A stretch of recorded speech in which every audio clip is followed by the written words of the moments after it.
Hi all, welcome back to One Pitch Catch. Right now, in the IPL, it almost seems like there are four mini leagues happening. Right, so there's Punjab right at the top there in their league of their own, and then on the other side they have KKR also in a league of their own. But they just won one match against RR. So maybe they're eventually going to catch up. Then there's one which is like the top half league, which has RCB, RR, SRH, Delhi, and Gujarat. And then there's MI, CSK, and LSG in almost like the bottom part of the league. So I think it's right now with almost all teams have played six matches. It's fairly kind of shaping up to be a league where you kind of can, maybe now we get into the prediction mode at some point of time over the next 1 or 2 weeks where probably become obvious in terms of who the top four are going to be. But one of the things that we're seeing is some absolutely breathtaking batting, particularly by Punjab. Of course, yesterday there was Tilak Verma as well. But Ganesh, what is your take on overall Punjab's batting itself and the demonstration they put on against LSG? Poor LSG. Oh well, I mean, breathtaking batting really. Punjab has been doing that for the throughout the season in every game. Though there have been a little here and there, some hiccups, a cluster of wickets falling, but still they have managed to. They are the only team which they're still unbeaten.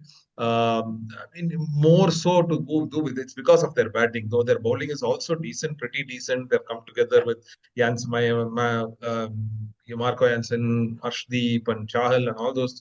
I mean, Vaishak Vijaykumar also Yeah. surprisingly. I mean, he's also been doing very well.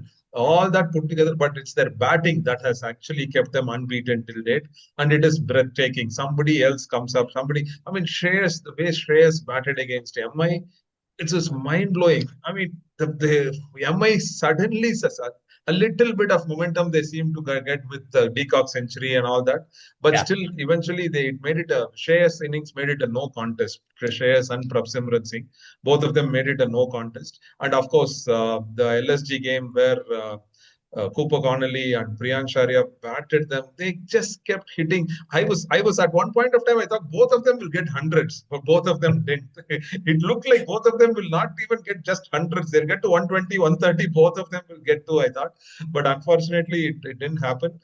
And I mean there was a little bit of I mean Badoni bowled on over after the power play to and he gave away 14 runs. The commentators seem to be shouting. Some of the commentators, why is Punt giving to Badoni when Markram is there, an off spinner, a better off spinner, but so better off spinner there. See, Badoni has given away 14 runs and they were cripping. And then Markram was given an over, and it turned out to be the expensive over of the season. Yeah, 32. So 30 something, right? Yeah. 32, yeah, 32. I mean, it's not necessarily these things just don't work like that in especially in IPL. Even Bumrah for that matter didn't pick a single wicket in the first five Correct. games. So Yeah. those things I would not. I mean, Markram may be a better off spinner than Badoni, but I don't think it's going to matter on a given day when things go like that. So yes, the Punjab's batting seems to be in a different level. Like you said, four mini leagues. Punjab batting is also in a different league compared to all other teams, Yep. and all of them seem to be in the Prab Simran, Cooper Connolly, Priyansharia, of course, Shreyas, and Sashank Singh. All of them seem to be in form. Marcus Stoinis was the one guy who was not much of in form, but he has Mhm. also scored some 20s in the last two games, and he's Yeah. getting back to touch. I think so. Punjab seems untouchable at this point of time. Punjab's batting kind of reminds me of, say, the West Indies bowling from the 19 mid 70s to late 80s, right? Late I mean, 80s.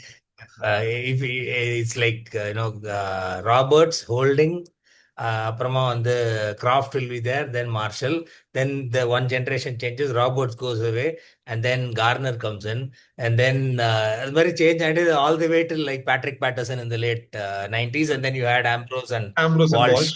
continue.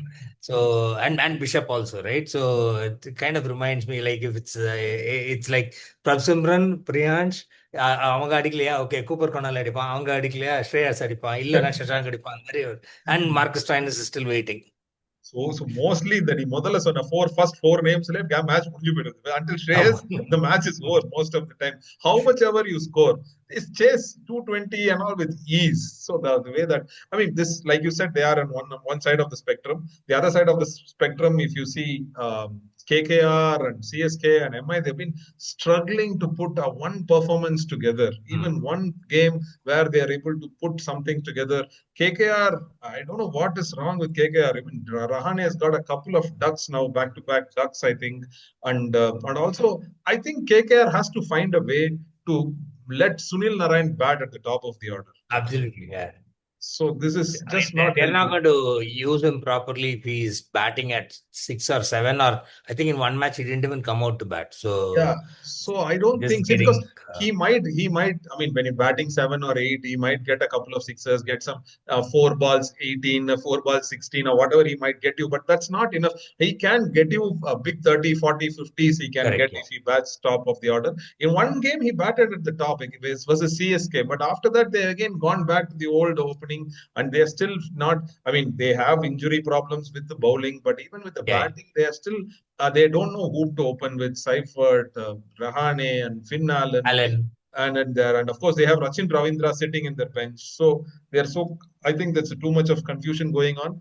And I also think there is too many coaching staff in terms of Tim Southey, Shane Watson, Dwayne Bravo, Abhishek Nair, of course Andrew Russell. There is too many.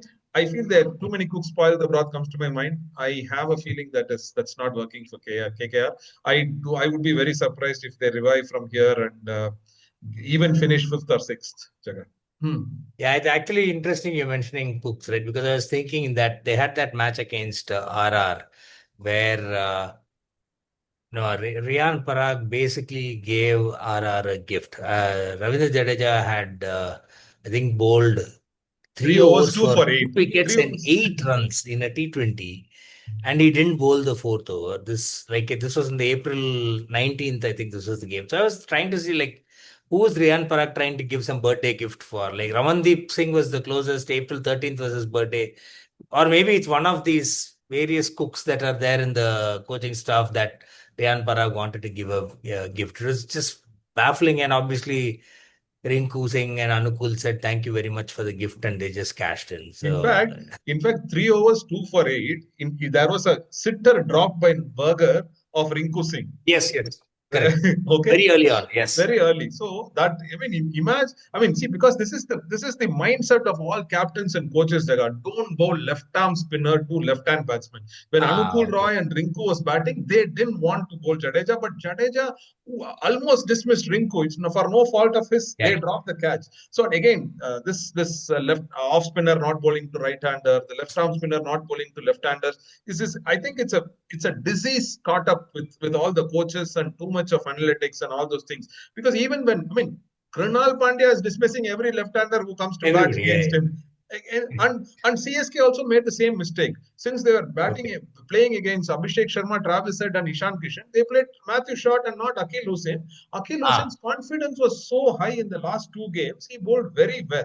And correct, because yeah, I feel because of Akil Hussain bowling very well on one end, Noor becomes a potent force. yeah, yeah. Without Akil, Noor also is not as potent as he should be. So, I mean, this left hand batsman, left arm spinner is a big joke to me, Jaga. Really, every game for every team, not just CSK or KKR or Yeah, anybody, yeah. everybody does Soul this. matchups, Keep doing this, and it's very annoying to see at some times because I see Aksar picking left-handers, correct, Krunal correct. Pandya picking left-handers. Even, I mean, Jadeja and Akil Hussain or everybody will pick. They are not I mean, you have trained to to bowl only to believe that right-handers. if the bowler is of a decent enough quality, or even if the batter is of a decent enough quality, the matchups they'll be able to get through the matchup. Maybe the matchups Definitely. make more sense when the quality is a little lesser than the left versus left arm spinner bowling into the pads of a left hander and all those things come into the picture if the bowler is not good enough. But Exactly. you don't like I never understood. I mean, you have had teams with two right-handed openers, two left-handed openers, etc., etc. It's not really mattered, right? I mean, you can't be picking 11 only based on matchups or even deciding when somebody should bowl. And the other thing is that when if the player is good, they will come through, right? I mean, we saw that with Tilak yesterday, where he was struggling initially. I think he probably got like 19 and 20 balls or something, run a ball or 19 something and like that, 19 and of then look 22. where he ended 19 up of with. 22. Yeah. Hmm. And he did a phenomenal run all the way to scoring 100, right? And He scored a how did 50 he in score the it? 18th over. He scored a 50 in the 18th over. and And then he 100 in got the caught. 20th over. And Hardik Pandya was almost shouting, scolding him for being so slow initially. And then Hardik Which Pandya ended Hardik up. was also slow, by the way, 15 of 16 No, or no, that was something. before. When he came into bat, he was two Ah, of two or something. At that time, yeah, yeah. he was almost like giving a Correct, piece of correct. his mind to Tilak Abusing him. Verma, and Hardik Pandya ended up 15 of 16. Yeah, yeah. So But anyway, so, I mean, no, yeah, GT didn't so even make Tilak's score at the end. Tilak made 101 and GT made 100. yeah, that's true. They lost to Tilak. So yeah, today's matches, I think SRH versus DC, one of those mid of the table teams right now. So let's see how that goes. Any closing thoughts? I think the mid-table is also getting very interesting, especially with RR and RCB also losing 2 games each. Yeah, So there is a possibility of other teams overtaking them.